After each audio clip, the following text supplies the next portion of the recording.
Welcome, listeners. You are here. You are with your host. It is Budget Pedal Chap. You know this by now. It's episode number 28, and you're here with, again, let's just say co-host by this point, because he's on as much as I am. It's Matt Quine. Good evening. Good evening, Mr. Matt Quine. How are you? I'm not too bad. Yourself? Yeah. All things considered, not too bad. Got a bit of a headache, but you know what? The pod must go on. Aye. So, our usual segment. What have we been up to this week? I've been up to a shitload, so you can start off and I'll just prattle on for a good half an hour. Right, okay, well, it's a good job you've got a lot, because basically this week I've learnt about 3 or 4 songs on the acoustic, because I've got to do an acoustic set in one of the gigs that we've got coming up at the start of March. Okay. And we always go, that's ages away, and then you realise that it's like the first Saturday in March, and actually that's like 5 weeks away at this point. Fuck, man. So, yeah, learned a few songs for the acoustic, but other than that, not done much this week. I've got to say, you're braver than I. I've very rarely done anything acoustic. I tend to shy away. It highlights my poor technique sometimes. Yeah, on the acoustic, I'm definitely a rhythm player, because, you know, you can just strum some open chords and get nice big sounds. Yeah. And then leave the other people to do all the fiddly bits. Yeah, defo. I think I should get behind that one. I'm going to grab me an acoustic guitar. I did actually. I've had a love-hate relationship with acoustic guitars. Mainly, I hate them, and there's no love. But once upon a time, I found an acoustic guitar that I loved. I went into a guitar shop. The guitar shop that I mention almost every week. So yeah. If you're a regular listener, you'll know it's a guitar shop that's named twice, and it's local. So, yeah, they had it was an Ibanez Exotic Wood series, which in and of themselves are pretty nice. Anyway, they're like just your standard thickness acoustic guitar, but they've got like a sharp cutout for the upper fret access, which appeals to me because I play electric and don't have any interest in playing acoustic. So, yeah, they had this acoustic guitar, this Exotic Wood, but it was nylon string. Nice. I do like a nylon string. I absolutely love them.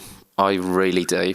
And this one, it played like a modern guitar and sounded like a nylon string acoustic. So it was kind of the perfect marriage of acousticness. However, at the time, being young and reckless, I thought, no, I don't need this. I'm not going to be playing acoustic anytime soon. And because of that poor decision, I haven't played acoustic anytime soon. So yeah, well, I got my acoustic for my GCSE exam results, which means it's 10 years old this year, which is kind of scary. God damn. But yeah, I was given, I can't even remember how much it was, but for every A I got a set amount of cash, then a slightly less for a B, slightly less for a C. It all totaled up, and then my dad took me to the local guitar shop, which has a good range of acoustic guitars. Yeah, which is surprising. The Moore guitar shop is this one. Yeah, that's the one. I had a good range, and I came out with a CPX 700, I think it is. It's a Yamaha. Oh, yeah. One of the bigger bodies of the APX and CPX range. Yeah. I think it's a 700. It's a really nice guitar, and now that I've had it for 10 years, it kind of is starting to really resonate quite well, because every time I've ever been anywhere, it's always lived in the living room. So anytime I want to pick up and play for 10 minutes, it's always been at hand. Yeah, it's trusty and dependable. Yeah. I had an ex who had an APX, and it can't have been expensive because she weren't all that interested in the guitar. So I assume it was one of the cheaper range. but it was so beautiful. It was so good. Yet another acoustic guitar which I loved. Yeah, loved and lost. The girl, forget her. The guitar. It's always the way, isn't it? Boy meets girl. Boy also meets girl's guitar. Boy misses girl's guitar. So yeah, I've got fondness for the Yamaha stuff. But hey ho, we've got a little segment later on actually where we get to reminisce about some beautiful guitars. For now, I will rattle through the complete and lots of things that I've done this week.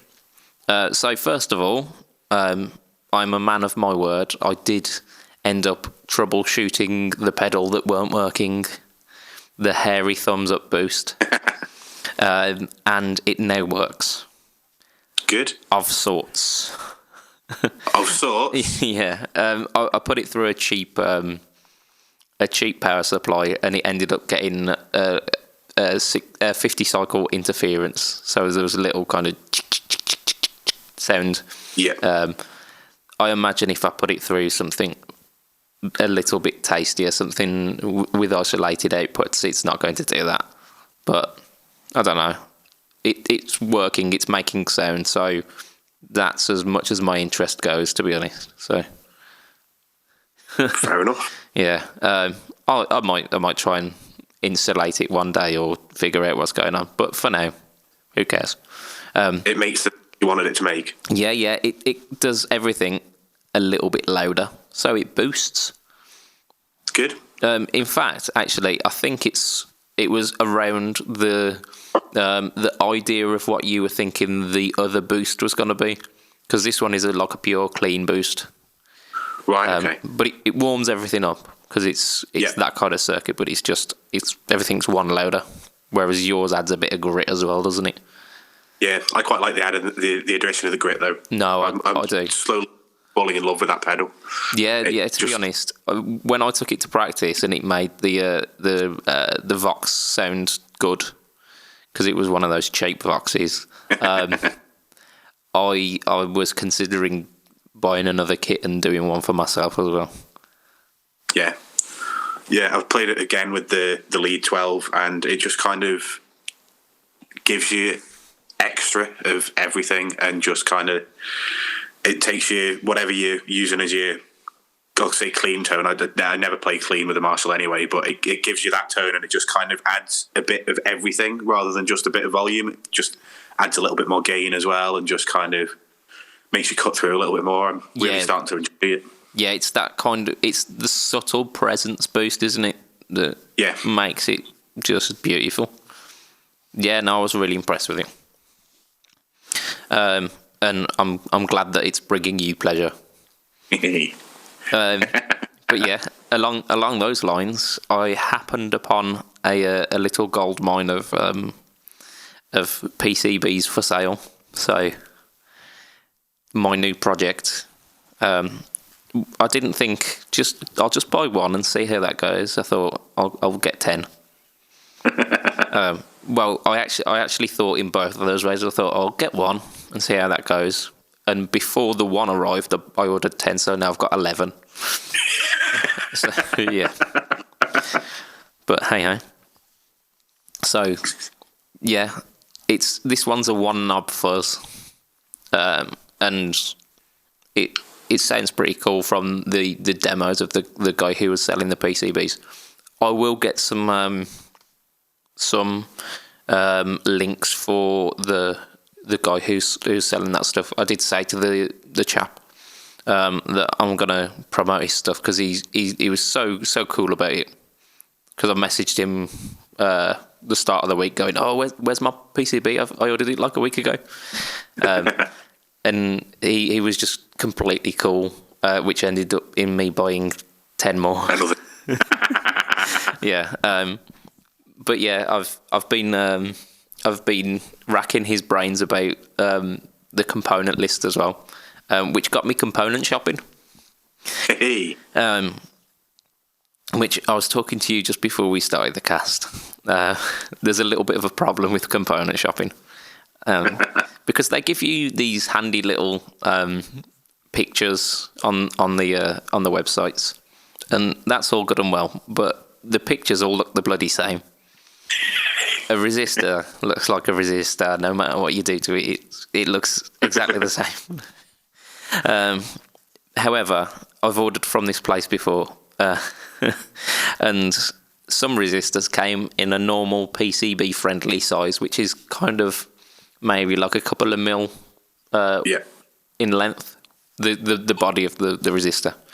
However, like you used to the electronics class when you were doing electronics at school. Yeah, think back to like GCSE resistant materials or GCSE electronics if you did it. Those kind of resistors, those tiny little ones, a handful of those arrived. Beautiful. However, some of the values that I ordered were fucking massive. They were at least an inch big. So yeah, I am showing my inexperience in ordering components. So I'm going to have to be very careful to make sure that the next lot that I order are suitable sizes, because the PCB is it's very tight on space. So yeah, I'm going to make sure that I don't order ridiculously large resistors.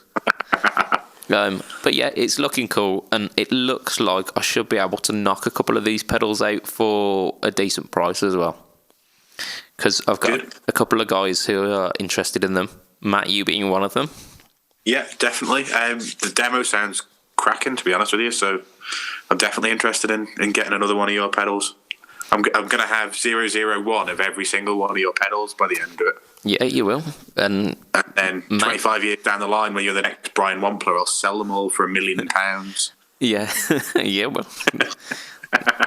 Yeah, and I'll make it exact replicas out of my huge factory by that point. And you can just have, you can have like 1 million and one by that point. But yeah, we were talking about how I've kind of accidentally stumbled into being a pedal manufacturer or a pedal business. It's cool. I know, it's almost like a bumbling idiot on a kind of comedy show where I'm just tripping and falling, but landing, like coming up smelling of roses. So yeah, I don't do these stupid things for the giggles or for the podcast. I do it just because I am genuinely a bit stupid. But yeah, I accidentally ordered 10 PCBs, and I've pretty much got pre-orders on about 5 of them, so it should work out pretty well. It'll be good. You'll enjoy it. Well, kind of. You haven't troubleshooted a pedal yet, have you, Matt? No, I haven't. Troubleshooting a pedal is somewhat soul-destroying. Somewhat. So yeah, I'm either going to come out of it like completely resilient and just like the coolest pedal guy, just like nothing phases me, or it will break me. So we'll see. This is my trial by fire, this one. So yeah, the trials and tribulations of a pedal manufacturer who doesn't really know what he's doing. So yeah, we'll keep tabs on how that happens.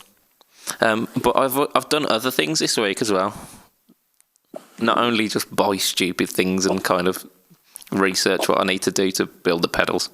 I put an advert out on Tinterwebs because my practice room stopped supplying the 4x12 cab that they used to supply, which then rendered my guitar heads useless. I went to my last 2 practices with 2 guitar heads and had to use the crappy amps that were there. So I put a little feeler out. If anyone would be willing to swap one of my beautiful heads for just a small kind of valve combo, and a couple of guys came forward actually. There was a guy with a Blues Junior who came forward, which I was very tempted to do actually. Real? No. I know. It's just not a good, not the amp that everyone says it is. No, my thought process behind it was, I would get the amp and switch out the speaker because I know that they actually do sound good with a different speaker in. Right. But then another guy came to me with a PV Classic 30. Yes. Which required no switching of speakers or no work. I'd heard very good things about the Classic 30, so I thought I'll give it a go. And the guy was local, so I went to him. We both tried the amps. We both liked each other's amps, so we traded.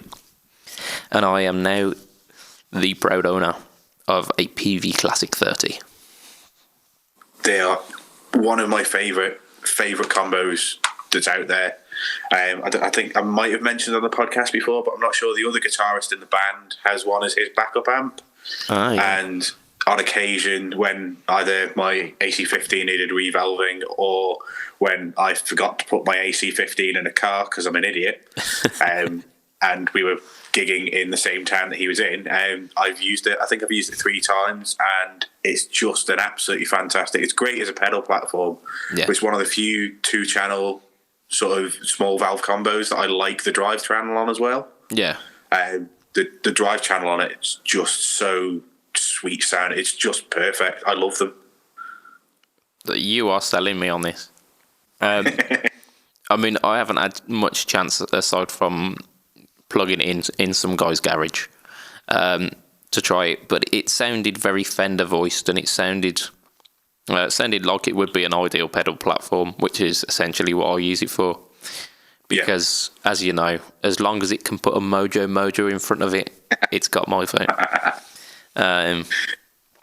But yeah, it's one of the old ones with the kind of jagged PV logo rather than the ones that they've got these days, because it's got like a little oval with the PV logo in. So I believe it's American made. I believe it's quite a good quality one. So yeah, can't wait to use that. Yep. Yeah, I've been told really good things about them. So yeah, PV Classic 30. Whoop whoop. However, rather than prattling on about what we've been doing all this week, and generally my stupid bloody decisions, this week is kind of the preamble to the Winter NAMM show in America, somewhere in America. LA or California somewhere? Sure, why not? I'm not going to fact check you. It could be in Wisconsin for all I know. Definitely, 100%. Yeah, our NAMM specialist Matt has confirmed that it's in LA. Sure. So yeah, we're going to have a little bit of a talk about some of the things that we've seen as like a pre-NAMM show. We're going to start off with something that I really don't care about, but I'm going to pretend that I do, and then we're going to work up to things that we have bigger and better opinions on. Okay, so we're going to start off with PRS. Everyone's favourite. I don't think I can even finish that sentence. No, they're good quality guitars, but as our friend Josh was mentioning last week, they are not what you would deem exciting guitars. So PRS have had the S2 out for a while. but they are releasing something called the S2 Studio. Now, when you think of the word studio, I think of the Gibson Les Paul studios and the other types of studio that they do, which basically means stripped back version of. Yeah. In this case, I don't think that's what's happening. I think it's actually the one up from the standard. This is a HSS setup, which basically leads to like ultimate versatility. It's got a 5-way selector, but the 5-way selector does not do what you'd think it would. So you think of a Strat style selector, you have bridge, middle, neck. So it does 4 out of those 5 things. But when you are in the middle position, you don't get the middle pickup. You get the bridge pickup and the neck pickup. So you get kind of, I don't know if we're allowed to say it because it's a PR, but you get country style tones. I think they refer to it as T-shaped guitar, would that be? Indeed. I think that's as close to the sun as we want to fly with this analogy. But the guitar also has got a coil split. It's a split, not a tap. I always get those two mixed up. It's a split because it's a humbucker. It goes down to a single. So you then also can get like the versatility. You can get that real T-style tone, or you can get a humbucker mixed with a single coil. It seemed pretty cool. The demo video that they were showing has got an off-white. I would like to say Olympic white, but I don't like due to copyright again. I don't think we're allowed. So no, PRS call it antique white. Oh, do they? Yeah. There you go, antique white. So Olympic antique white. And what colour is the guard? The guard is the right guard, isn't it? It's the only guard it's the gentleman's guard. It is a taut guard. Yeah. So, I mean, it looked quite cool, I think. Yeah, from that, it's got my vote because I had an Olympic white Strat that I put a taut guard onto, and it looked the absolute business. So I've got a little bit of nostalgic love for that colour scheme, and it looks like a pretty cool instrument.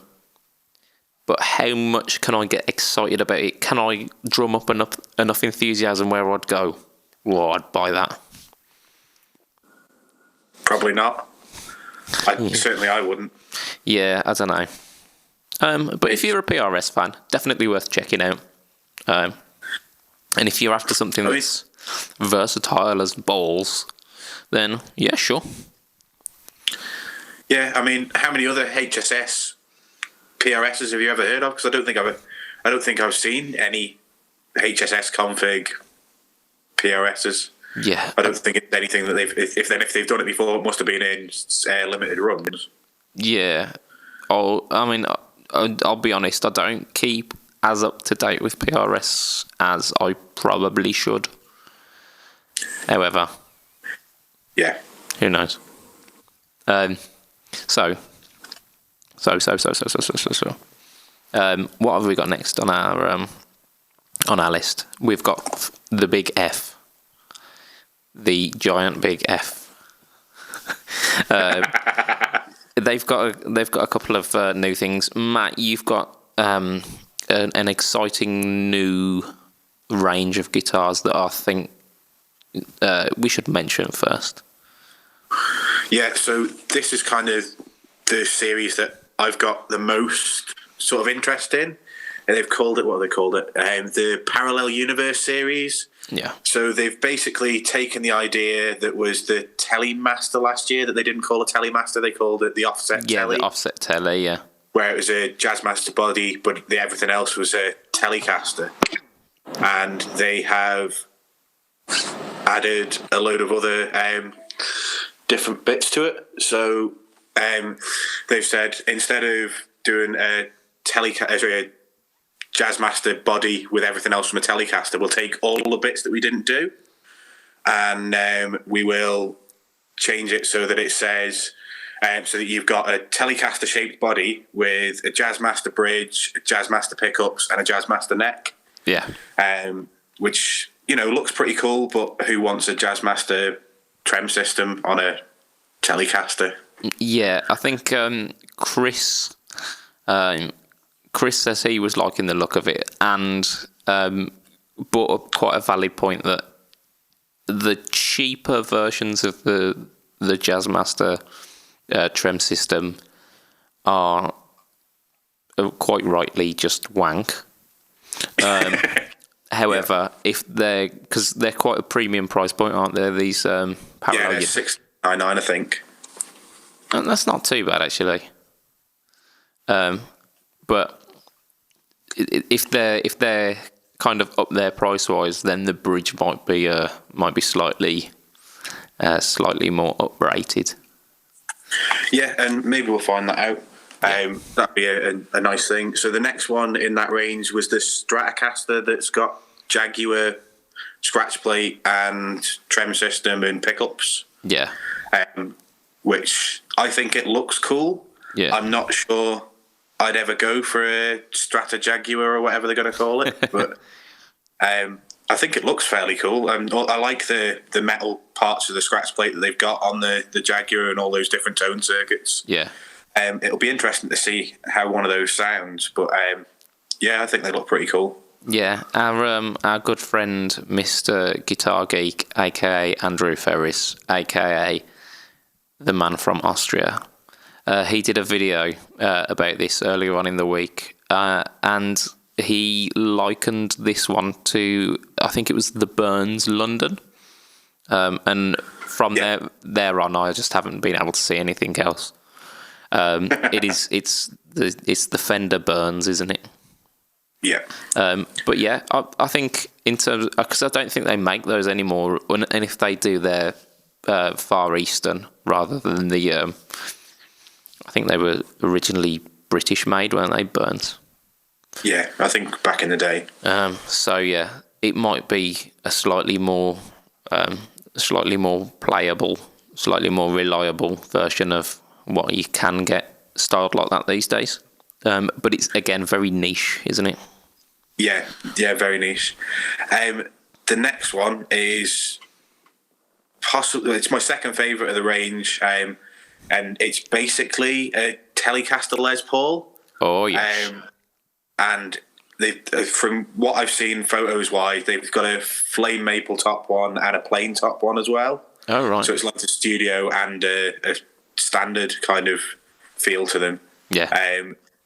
And it's got the Tune-o-matic bridge, two humbuckers. I think they're the wide range humbuckers though, which I own a deluxe telly in which the wide range humbuckers sound okay, but the modern ones are not a patch on the original wide ranges. Yeah, and I think that might hold those guitars back. Yeah, for me, that is the deal breaker on this one. Yeah, I mean, a Telecaster Les Paul cross sounds absolutely phenomenal until you say wide range humbucker, as far as I'm concerned.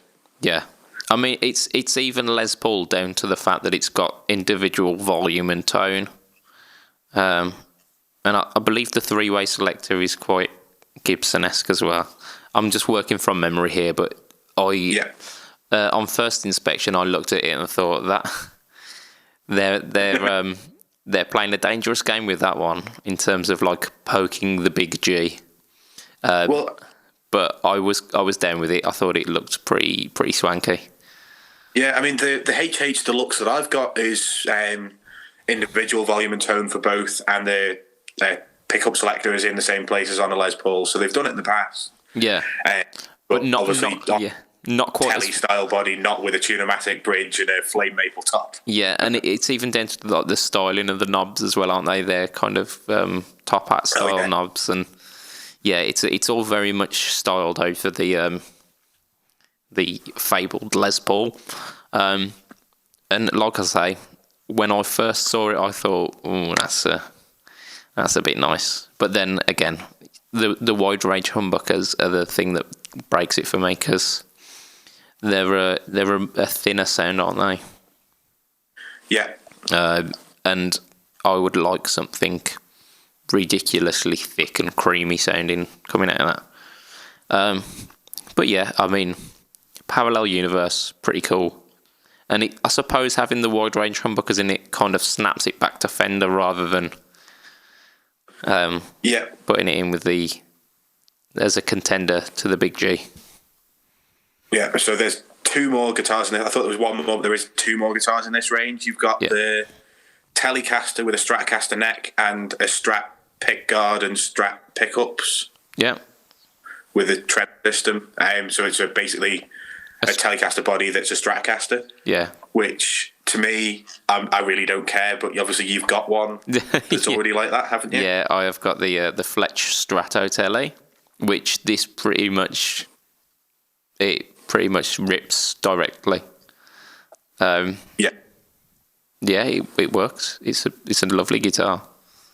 The novelty sold it for me. The fact that it plays and sounds absolutely gorgeous also. But yeah, he did it like 2 years ago. So Fender, get with the program. Are Fender going to be paying him royalties? I think he's quite lucky that he's not having to do any paying out at the moment. Fair enough. And then the final guitar in this range is my absolute favourite. And basically what they've done is they've looked at the two greatest guitars in the world, which are the Telecaster Cabronita and Gretsch. And they said, how can we amalgamate a Gretsch, whatever the orange White Falcon is called, that I can't remember the name of. They've got a name for it. But it's basically a White Falcon, but in orange. How can we combine that with a Cabronita Tele? I know what we'll do. We'll get an orange Telecaster thin line body. We'll stick a sparkly silver pickguard on it, put two Filtertrons on it, and then do a rosewood board with block inlays and a Fender Telecaster headstock. And it's just the sexiest guitar in the world. Yeah, I'm not going to argue with that. It's a sound like... I mean, I might have to sell a kidney, but I'm going to have to buy one of these because it's just gorgeous. It sounds like they took all of your brain dreams and just put them all in one place, didn't it? They did. They've been like, they've obviously, Google listens to everything you do, but obviously Fender are in my head. And it scares me a little bit, but I don't care because they've made the greatest guitar in history. Well, there you go. So, I mean... You heard it here first. It is the greatest guitar. Oh, how disappointed would you be if you played it and it played like absolute shit? Oh, fuck. No, please. They can't do that to me. Yeah, it would be so cruel, wouldn't it? But there's one more, isn't there? There's one more to the Parallel Universe. Is there? Yeah. It's an... What have I forgotten? Oh, the Stratatelli thing the other way around. No, it's an oddity. It's an old body shape, isn't it? I can't remember what they called it. The press release for it, it's like a natural. The Meteora. Meteora, that's it. Yeah. Yeah. So that was like a pointy Jazzmaster-y shape-ish. It looked a bit like the Ibanez Fireman to me, but just like a soft version of it. And for me, I am completely down with that. Yeah, that's actually separate from this range. I think that was leaked before this range was. Okay. Andrew kind of lumped them all in together, and I wouldn't be surprised. No, he didn't. He's got a separate video for that and these. Okay, I thought in his later one he lumped them all in together, but it doesn't matter. It doesn't matter. That guitar, it's something. It's divided opinion, which all good guitars should. Like I say, it looks a bit like like an Ibanez Fireman, which is only a good thing in my opinion. I think if they do a double bound version in seafoam green with a seafoam pick guard, I'm gonna have to find ways to buy that. Yeah, I mean it doesn't really do anything for me because that's the one with the maple board with the block inlays, isn't it? Which just my eyes just vomit every time they see that. And I know I'm in the minority. Everyone else says how wonderful block inlays are on a maple board, but no, it looks like a child has gone in and scribbled the thing, and they've just kind of haven't been able to get rid of the permanent marker. I don't like it. But this isn't the only thing that Fender have offered to us this time around, is it? They have offered something which is completely just bland in comparison. Some people love it. Some people have been absolutely raving about it. This is called the American Original Series, or range, or whatever you'd like to say. So £1,600 to £1,900. Yes. What we've got a 50s and 60s Strat. We've got a 50s and 60s Tele. We've got a 60s Jazz and Jag. We've got a 50s and 60s P-Bass. No one cares about bass. And a 60s and 70s Jazz. And again, no one cares about jazz. Great. Or bass. So, I mean, there's going to be loads of people who are just like absolutely creaming their kegs over this, aren't there? New vintage correct specs, like or vintage feeling Fenders with a kind of modern playability. I think they're touting it as. I mean, they're doing like a sparkly gold finish, which was perhaps the most excited I got over this range. It's just more American Fenders, isn't it? Let's go through some of the things which set them aside from other Fenders. So it has got a 9.5 inch radius, which would not be correct for those vintage instruments, but make them actually playable instruments. I really don't like 7.25 radius. I had one. I've only played 2 guitars with that radius, and I didn't get on with them. Yeah, I mean, I had the 7.25 because I had I think it was made in Mexico 50s. It was either like a 50s classic or a 50s player or something like that. And it was 7.25 inch radius, really low output pickups as well, which meant that the guitar was really, really hard to play, and meant that it was resistant to any kind of gain you'd put on it. You'd put like the heaviest distortion pedal on it at all that you'd own through like a driven amp, and it'd still only be a mild crunch. So but the guitar itself, it had an odd charm to it, but I ended up having to shift it because of that 7.25 radius neck. So 9.5 inch radius, yes. Yeah, thumbs up. Yeah, I mean, if I had more than 2 thumbs, I'd be sticking them all up. They mention a breathable lacquer, I think is the marketing spiel that they're saying, for tone. I think capital letters TOAN is what they've put there, and just lots of exclamation marks. It seems really childish. They should write something sensible. So yeah, I imagine what that actually means is that they've skimped on the lacquer for it on purpose, but they've basically done a light coat of lacquer rather than making it glossy, which means that they will wear quick and they will wear well, which I suppose isn't bad if you like that sort of thing. Aye. And they have got vintage correct pickups, so fibre bobbins, vintage cloth wire, all that jazz.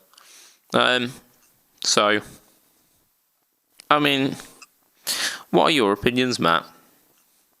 To be honest with you, it's an American Fender. There's not enough. I know they've said there's all this, the lacquer is different and they've used slightly different materials to make the pickups, but they don't stand out from anything else that they've got, with the exception of the fact that they've got the cover over the Telecaster bridge and the cover over the Stratocaster bridge on the 50s. Oh, the little ashtray bridges. Yeah, with the covers. Yeah.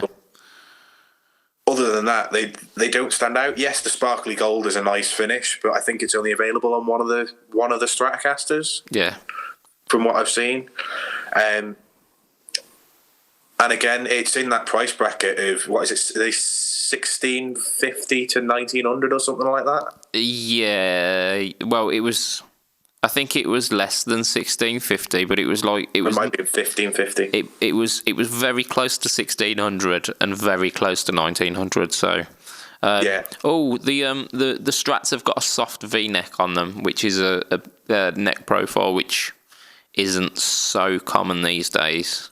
Yeah. I don't think I've ever tried anything with a soft V. So I can't comment on it. Jeez. No, I didn't even realise what I was saying then. Mate. I'm going to have to take you out on the town now. You are. Oh dear. So, all childishness aside. Who am I kidding? Childish is still here. But yeah, I tried a V-neck. I had a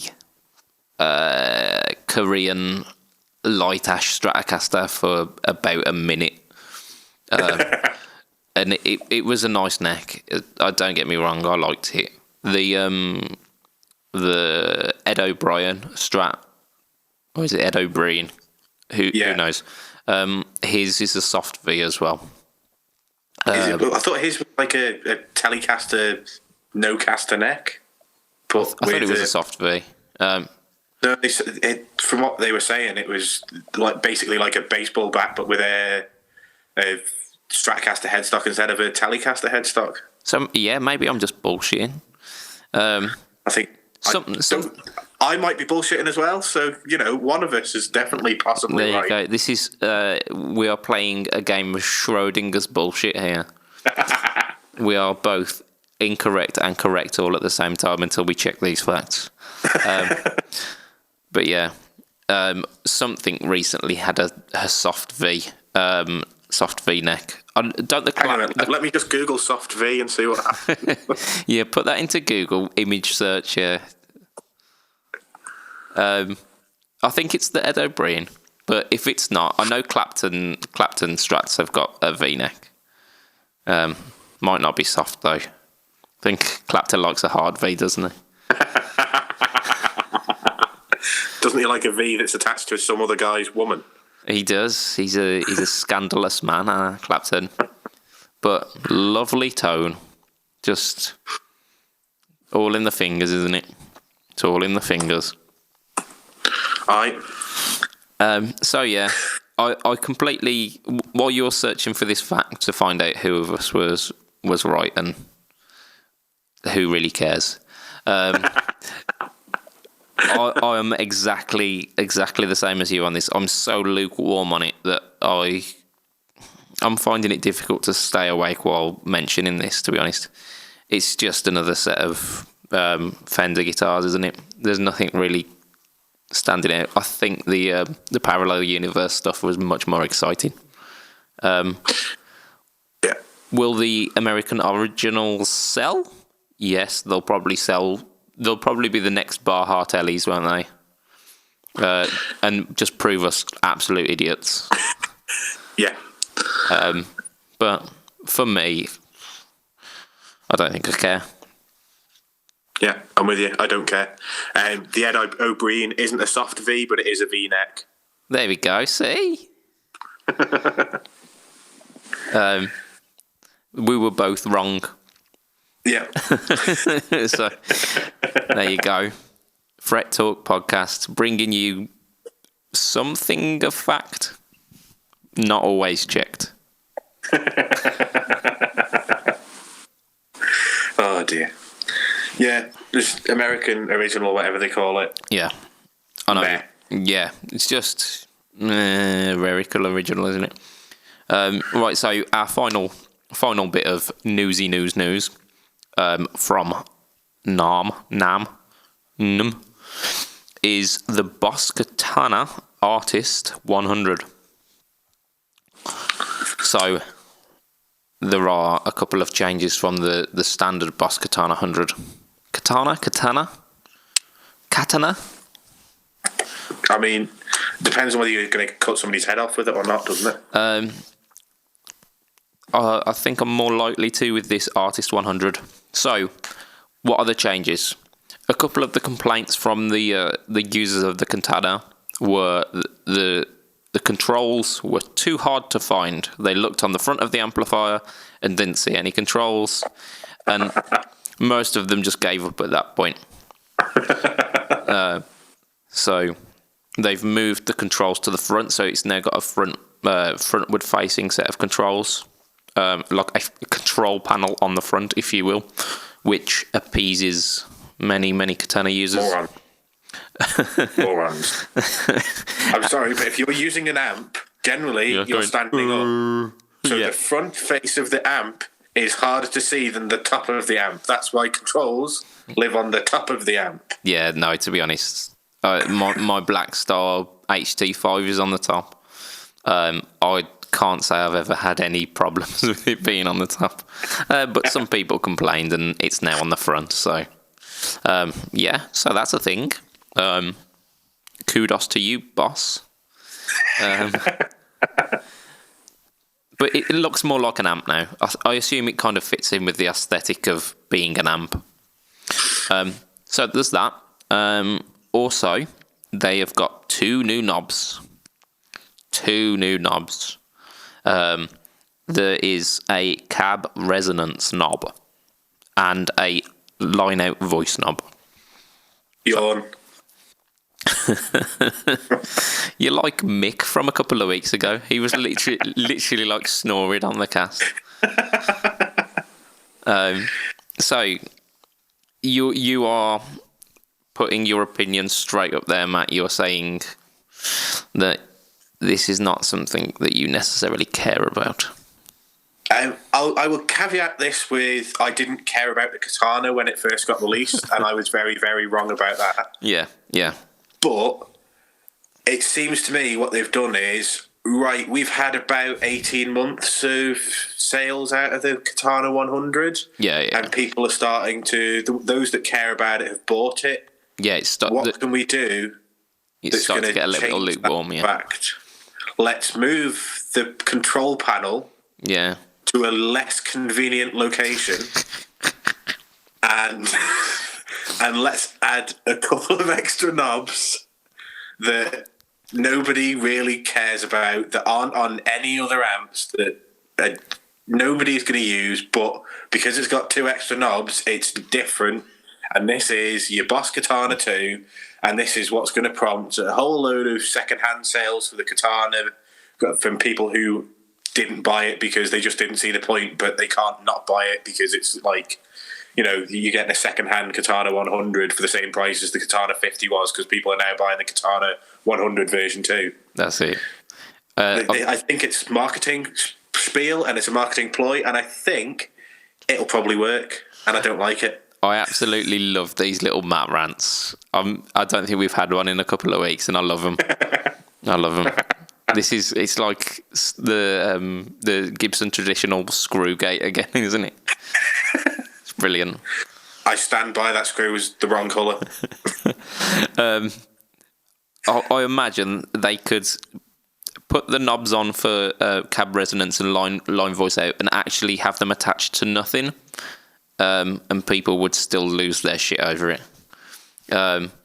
But knowing Boss, they have not done that. They're not absolute shysters like I would be.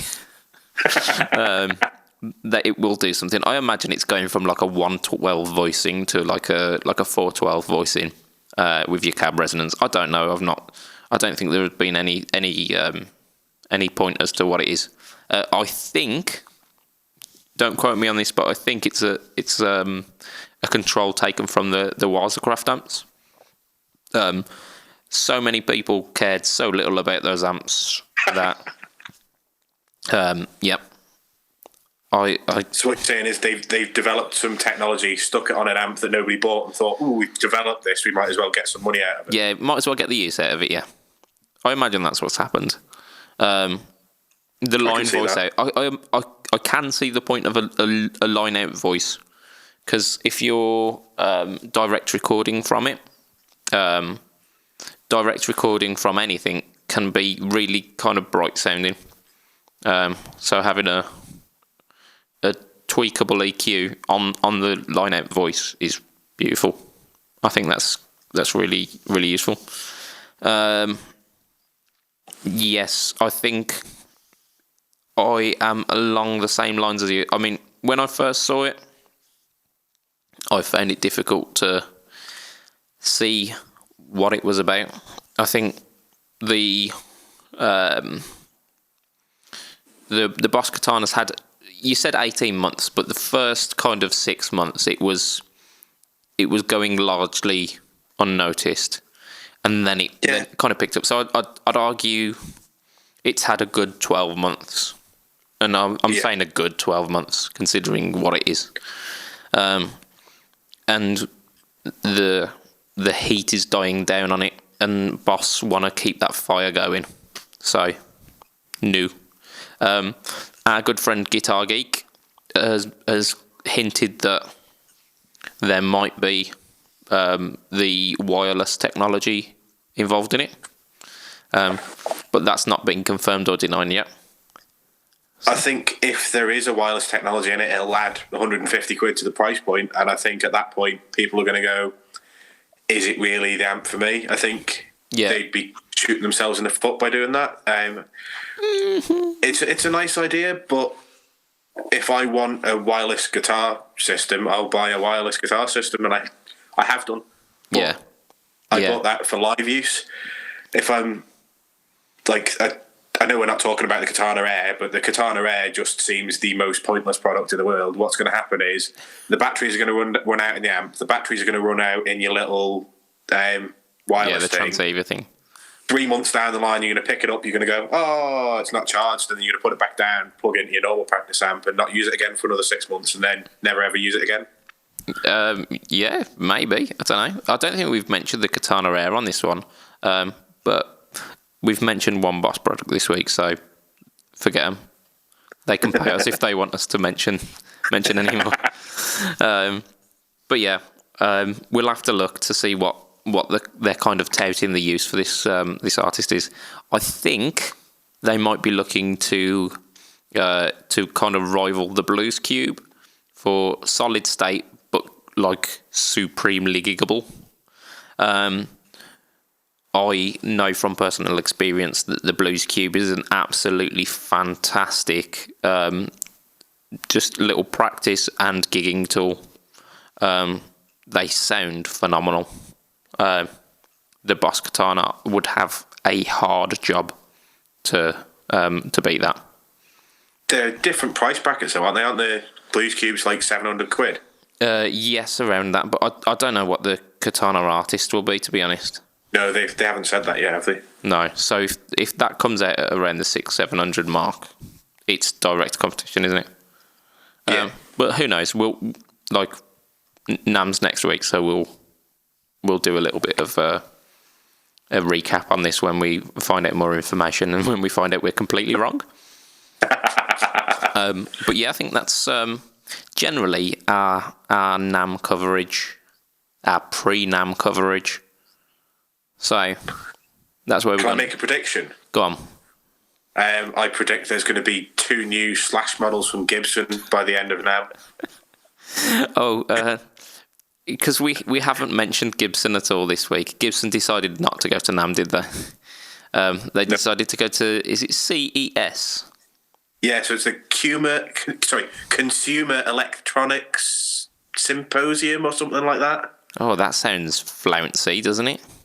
Yeah, it's basically somewhere that you take your pro audio stuff. Okay, and they shared a video of what's his name? Jared Lines, is it? Something like that. The guy who takes some bloke. Yeah, he took over from Phil X on the Fretted Americana videos. He can play. He's a guy who plays guitar. But yeah, him and another guy were kind of walking around CES playing guitar, and it wasn't the place to be doing it, was it? No, I kind of get why they've decided not to go to NAMM, because it probably costs them 15-20 million pounds a year, because yeah. Get yourself a booth there. Yeah, but I think going to an electronics symposium or whatever it stands for is possibly not the greatest idea when you're trying to sell some new guitars. I mean, I get like Gibson own a load of brands that are electronics, consumer electronics brands. Yeah, like KRK and stuff, don't they? And that's fine. Try and shill that stuff there, but don't say, oh, look, we've got some brand new guitars, and then take it round people who are clearly not interested in the guitars, and that's why they've gone to this rather than NAMM. Yeah, I think Josh is going to string us up for mentioning this.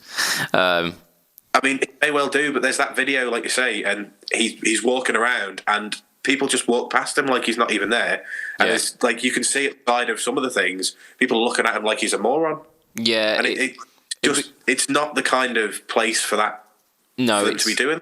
Yeah, it's consumer electronics. It's pro audio, isn't it? It's not instruments. They are not a high priority. Fingers crossed that Gibson do get something from it though, because they're a company. They do guitars. What I really want to see actually is Gibson fighting back at Fender about the Tele Les Paul, and I want to see an SG with a couple of Tele pickups in it. Isn't that what the Epiphone SL was? It's basically a Telecaster. Not really. I want like a proper Tele, like a Tele bridge, a proper covered Tele neck pickup. Ashtray bridge. Yeah, and perhaps like not Pelham Blue, like Sonic Blue or like Daphne Blue or something, and like a white pickguard. Maple neck as well, all the way up. I just want them to just like interesting to have their go back, and just have a bit of fun with it. We've got some questions. We've got 3 questions, and we're almost up at an hour. You know what? We'll do them. Go on. Sounds good to me. We'll power through. Our good friend Ollie Miles. He's been on this podcast before. Go check him out. He's almost as like West Midlands, as Black Country as me.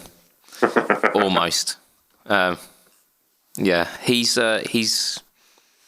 come into a little bit of money. I imagine his student loans come, and he decides that, you know what, eating is for the weak.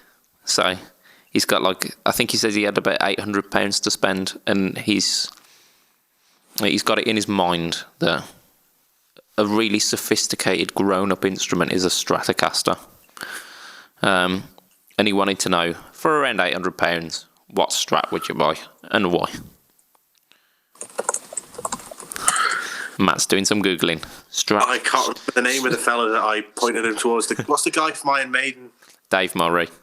Dave Murray. Well, you've got like five guitarists in Iron Maiden because they just keep collecting members. Well, yeah. But Dave Murray's got a signature, and I think it's like 860, so it's a little bit over budget. Yeah. But all three of the pickups in it are humbucker size. Single coil side humbuckers.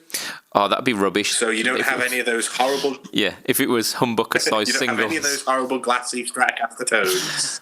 Oh, you're an absolute heathen, Matt. Absolute heathen. Yeah. I'm only saying it to annoy you. Yeah, you're after a Strat. Do you want like the least stratty Strat? Yeah, we'll do that. Get rid of all of that beautiful strattiness. No, we don't want that. I didn't say the Ed O'Brien. That is stratty Strat. I didn't say Ed O'Brien. I mean, that's only 9 something, isn't it? It's like just under $1,000, so you could go for that. It's a synthesizer. It's a synthesizer, though. It is, but it looks like a Strat, and it's got a V-neck, not a soft V, but a V. I mean, for the sustainer alone, it would be worth the shits and gigs, wouldn't it? Yeah, you could rip that out, sell it, and then you're under the £800. Well, hey, get a Tone Rider set for it. How brilliant would that be? Buying an Ed O'Brien and then just ripping them out and putting some really cheap pickups in. So there you go, Ollie. That's our pick for the week. Buy an Ed O'Brien Strat and just completely bastardise it. Or a Dave Murray Strat, which sounds very little like a Strat. So, yeah. You're talking about Iron Maiden, are famed for their Strat tones. Yeah, for their glassy, beautiful Strat tones. Even more famous than, Hendrix or Clapton or any of these guys. Don't forget them. Iron Maiden, that's where the Strat tone's at. Fucking hell, man. Have you got any opinions? Because I've picked 2 guitars there. You have. You've picked 2 wrong guns. To be honest, £800 isn't a lot for a Fender Strat, and I think Ollie did want a Fender. I would look towards ESP because they do Strat style guitars, and if they're anything like their Tellys, they're beautiful. So what you're saying is that Dave Murray is too metal, so go for an ESP. I mean, you're just shooting yourself in the foot there, aren't you? Yeah, I suppose. Yeah. I'm hearing that you're liking the Strat hot thing, but have you tried a Warlock? Although, now you mentioned that, actually, the Ibanez Fireman, I think they're around 800-ish, and you can get some supremely stratty tones out of that. If you buy the right one, there's one that's like HSH, and that won't sound like a Strat even if you try. But yeah, the one that I've got, the triple single core, that one's pretty stratty. What else? Yeah, to be honest, that's it. I don't think Fender is going to be your best bet, because you're going to get like high-end Mexicans, or I don't know. I don't even know what Fender sell in the Stratocaster range these days. I'm a little bit divorced from that whole thing. I'm going to go a little bit controversial, and if you actually want it to sound like a Fender Stratocaster, buy a classic Vibe and stick some expensive pickups in it. You don't even need to. I don't know if we're allowed to say that they're Tone Riders in it, because I think that's it's a closely guarded, well-known secret. But they sound absolutely bloody fantastic. The only thing that you'd get sounding better than them, you'd probably be looking bare knuckle money, and then you're sticking an extra £200 on top of like a 400 to 500 quid classic Vibe. So, and that still doesn't get you to 800 quid. It doesn't. So yeah, drink the rest. You're a student. Hey. Ollie also asked a question this week. He's got a guitar student, although, again, I don't know if we're allowed to mention it for tax purposes. He's doing it. It's for a friend. He's doing it for free. Yeah, watch out, tax man. He youngish student, has played before. He's thinking of really cool guitar riffs to get that student really hooked in. So, I came straight at the bat with Crazy Train, the intro riff. That's a classic. It is a classic, but it's not exactly the easiest guitar riff in the world to start with, is it? Oh, it's all right. It's not the hardest, but it's not exactly putting smoke on the water, is it? No, but this isn't. It's not an exact beginner. It's someone who's played a little bit and might know a little bit around the fretboard. But anything that's super complex, maybe no. Like my very first guitar lesson, I learned the Smoke on the Water riff. I learned the Satisfaction by the Stones, the classic. Yeah. thing everybody start with. Very early on, I did Run DMC and Aerosmith, Walk This Way. Oh, what a tune! Yeah. The intro riff to that is brilliant. Yeah. What else did I do early on? I tried and failed at a lot of things. I went quite complicated quite quickly. There's an Eagles one that's far too complicated for a beginner that I tried. In my third. Life in the Fast Lane, are you talking? Yeah, that's a wicked tune, that is. It is, but it's not for a beginner. Oh, no, definitely not, though. No. So, yeah, there's some solid choices. I think when I kind of first started teaching guitar, I would always teach Whiskey in the Jar riff. Yeah. Like the proper one, not the Metallica one, because no one wants that. It's the same riff. No. In the same tuning. It's not the same riff, nor is it in the same tuning. It is the same riff, and it is in the same We'll tuning. have this argument afterwards. Yeah, Eric Bell did it with much more flair and subtlety, and I believe he actually uses a different finger position than those guys. But yeah, that riff, like I say, Crazy Train. What other cool riffs are there? What I'd try and do as well, if you can, do like a little harmony lick. Because if you can get a guitar student to hear what guitars harmonising sounds like, you'll have them for life. Because there are very few sounds in this world that sound better than two guitars harmonising. Yeah, I'll give you that. Something like the really famous Lizzie One, Boys Are Back in Town. Yeah, something like that. That's quite tricky actually with a picking. There are easier ones, but I'd probably even go more simple than that. I'd go for just some really nice, easy, just harmony.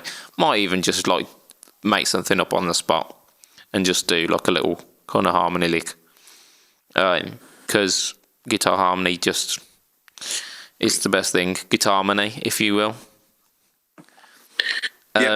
So yeah. There's some ideas there, and there's some rambling for you, Ollie. Although by this point, by the time he hears this, he will have already had his first lesson, so it's useless to him. So yeah, whoops, sorry, Ollie. And finally, I don't even know where I caught this question, but it was an absolute blinder of a question. So I thought we'd bring it up, and it kind of ties in with what we said at the start of the podcast.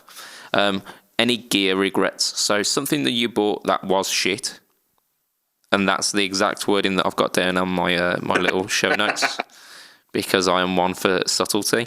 So anything that you bought that was shit, or anything that you bought that you shouldn't have sold. So go on, Matt. What are you saying? Okay, the thing that I bought that was shit that I never should have bought. The Boss OS2, I think it is. It's the overdrive / distortion. I love that pedal. I think that pedal is gorgeous. The OS2? Yeah. I think I really like it. Do you want one? Maybe, yeah. Do you want one? 'Cause I don't. It's fucking awful. Compressed, digital, shitty, fucking worst overdrive sound you ever heard in the world, and the distortion isn't much better. It does. It sounds overly compressed, but it has its applications. Oh, I like it. I don't. Okay. No, I paid 30 quid for it, and I regret paying 30 quid for it. You paid £29 too much. I think I probably paid £35 too much. Yeah. I don't know. It's a Boss drive pedal, and I've come to learn over the years that I don't like Boss drive pedals. Boss can do a good phase-ish. They can do they're fantastic loop pedals. They've got a good tuner. I've got an and what's the Octave OC2 on my board. What, one of the OC2s? Yeah, I've got a Japanese OC2. Damn. Yeah, fantastic Octave pedal.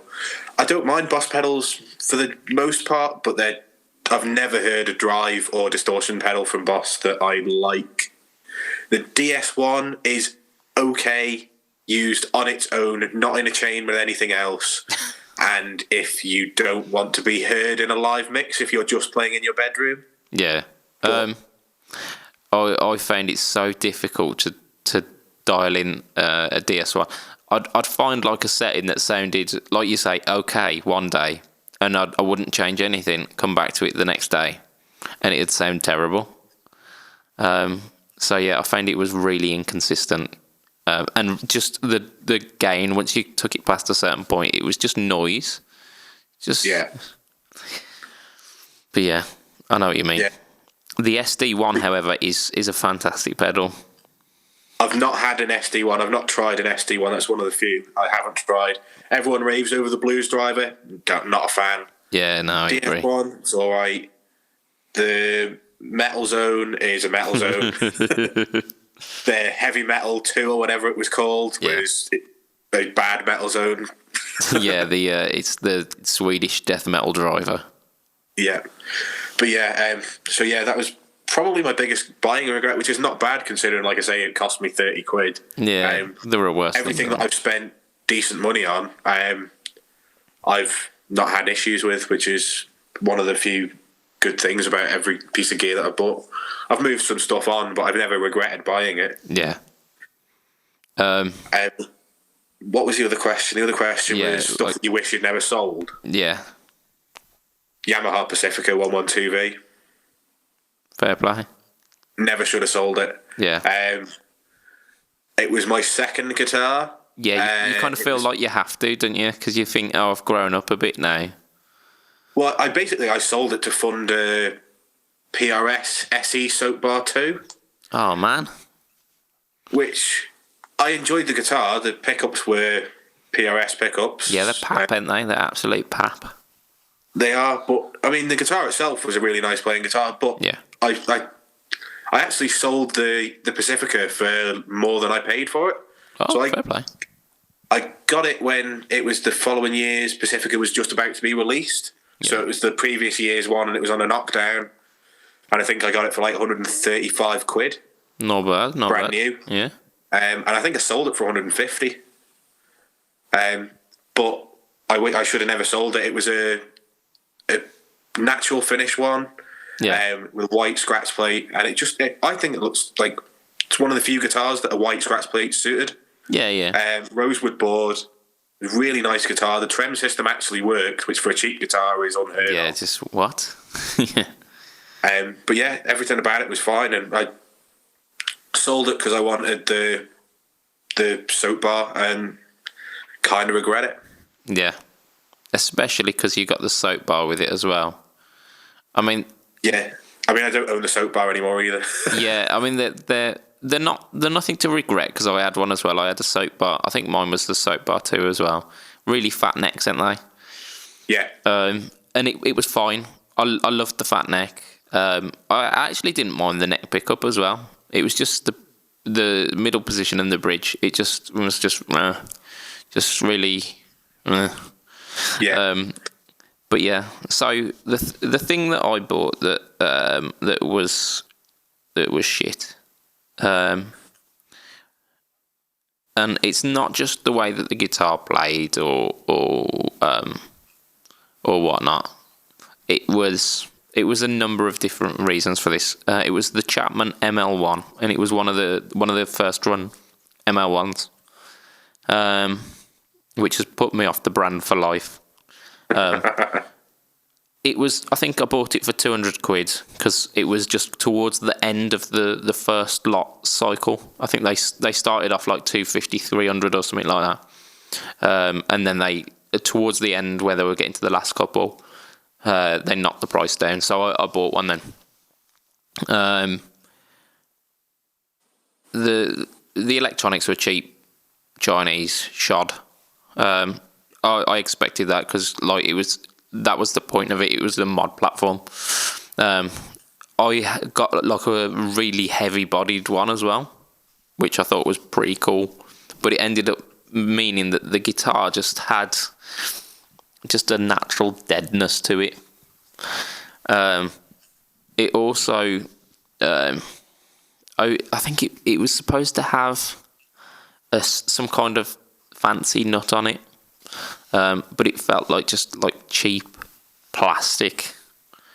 It didn't feel like the standard resin ones because it weren't as soft as that. It was a harder material, but it just felt like a cheap plastic nut.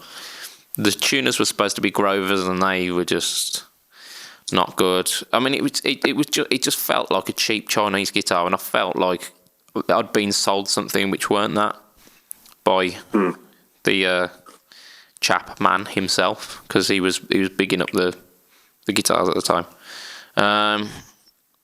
And I completely gave it an overhaul. I'd put some Damasio pickups in it, completely overhauled the electronics to try and make it sound good. The Damasio pickups did some way to making it sound good, but it just had like a natural deadness to it. And being a Chapman, I struggled to flog it. Yeah, I'm not surprised. I can't remember how much I got for it, but it wasn't a great deal. And the amount of mods that I'd put into it and the effort I'd tried. And I was trying to sell it in all the right places as well. I was part of the Chapman forums at the time, and I was trying to sell it on there. Because like people who loved the Chapman brand and loved that whole kind of the first kind of year of his phenomenon. So yeah, I was trying to sell it in there. I got some interest from one of the Chapman endorsed artists, but then they just said nah. Yeah, it was a pain in the arse, the entire owning and playing process. It weren't the worst guitar I've ever played, but it weren't exciting either. So yeah, that was something that was it was just something that I regretted for every moment that I had it, and something that got away, or that I shouldn't have sold. Around the same time as that I sold the Chapman ML1, actually, I was thinning out my guitar lot because I ran into a bit of money and thought, oh well, I'll start upgrading all of my stuff. I mean, it was nice. I ended up getting a Les Paul, and I've got shitloads of tellies now. So, so I mean that's nice. It's always nice to be in that position. But I owned a Danelectro DC59, the double cut, the Jimmy Page. Yeah. In this weird kind of like blue. It was not a dark blue, quite a rich blue. Right. Okay. Yeah, I bought one for me and one for my mate. I ordered them both in black, but I got a blue one, and I just went, yeah, I'll keep it. Yeah, it distinguished the two from each other, and it was a lovely guitar. It wasn't a lovely guitar in the sense that it was a Danelectro, and they are almost exclusively just sheds. But sheds in the Danelectro kind of way. Yeah, they had it just had a character to it, and you can hear in the way that I'm talking about it. I have an absolute, just a love for this guitar. I would happily pay double what I sold it for right now, if I could find that weird blue Danelectro. So if any of you do like scour the internet for it, it had a crack in the body by the jack input, because I dropped it on the jack input, and the guitar is basically, it's like a laminate. You've got one fiberboard piece. Fiberboard, yeah. It's I think they call it masonite, and it's essentially like MDF. So you've got like an MDF top, a solid wood core, and then an MDF back. Like I say, it's a shed, but it sounds like a Danelectro, and nothing else will sound like it. They sound amazing. It plays pretty nice. You can't play anything past the 17th fret because the guitar won't let you. The double cut on it, it doesn't let you. It's not a big enough cut. No, and it had an aluminium nut as well, and when you bend on it, the nut would creak. Right. Because obviously it's aluminium rubbing against like nickel or steel, so it would just, you get this horrible kind of metallic creak. But even though it had all of these weird quirks and just weird things about it, I still want it. So yeah, if you want to reunite me with it, that'd be lovely. I doubt it even exists anymore. I don't know. I think the things are designed to fall apart after a certain amount of time. Yeah. That being said, though, my friend's still got his black one, and it still sounds good. So yeah, that's the guitar that got away from me, and you can hear that I'm almost choking up talking about it. It was a regret. Anyway, so that's where we'll end it today, because we're an hour and 22 minutes in. Fine, it's basically an hour. Yeah. 2 hours. It's we're not quite at the hour and a half points yet, so it can't round up to 2 hours. Exactly. So yeah, I have been your Budget Pedal Chap host for this week, and if you want to find me, you go facebook.com/Budget Pedal Chap, instagram.com/Budget Pedal Chap, or you go on YouTube and type in Budget Pedal Chap.